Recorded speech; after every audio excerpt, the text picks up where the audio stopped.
Welcome to the latest installment of What's It Weigh? We've got a battery of heavy hitters tonight and some immense watches for, quite frankly, immense wrists, far larger than mine, but we can appreciate the size, the heft, and the presence of all of them. We're going to start out with a bit of a laugher and make our way up to the seriously heavy metal. Yes, that is the anniversary Daytona. Thank you for noticing. Okay, right out of the gate, folks, like I said, we're going to start with a laugher, which means we fire up the trusty USPS scale. And since we are civilized folk, we are going to use SI. And we're going to start things off, as I said, with a little bit of a laugher. Consider this the comedy control, my own Swatch Blue Rebel. And for those of you in 19th century industrial economies like the United States, 1.1 ounces.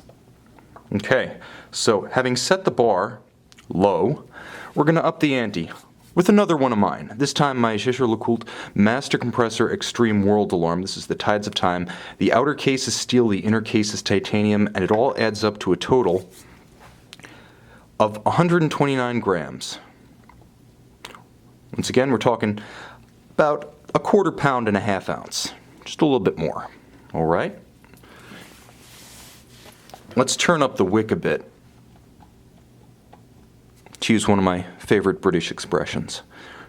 Classical Roger Dubuis Easy Diver Sports Activity Watch in stainless steel. 5.8 ounces and a rousing 165 grams. Okay, now we're starting to look at contenders. But you know what?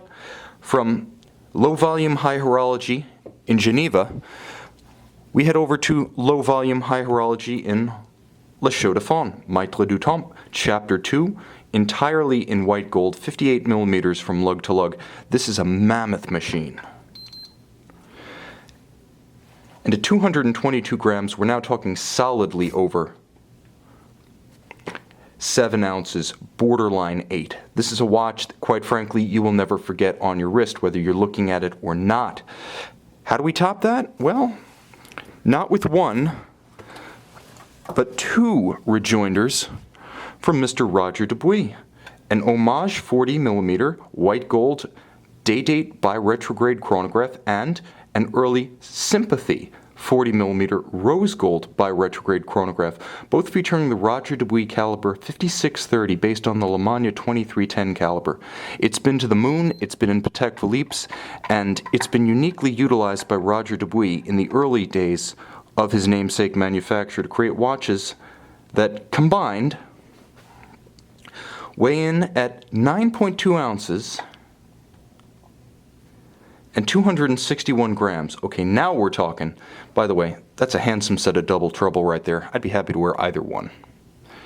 But you can only wear one.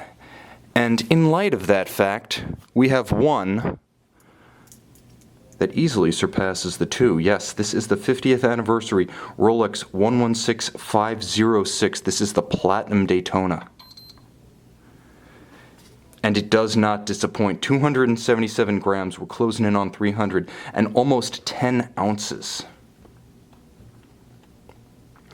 Can anything one-up the anniversary Daytona? Or are we looking at a victory over 50 years in the making? Well, and then the Death Star happened. Maitre du Temps, Chapter 1 Transparence round. An immense 50 millimeters across, not including pushers, 17.5 millimeters thick, 62 millimeters from lug to lug, and yes, this thing has its own gravitational field. And now you can see why, weighing in at almost 300 grams, the Chapter 1 has a phenomenal 10.4 ounce mass, meaning it is the most massive machine for a very Merry Christmas, post-Christmas, mid-Hanukkah, and Happy New Year's. So the champion for 2016 is the Maitre du Temps Chapter 1. You can see it and you can buy it on our website.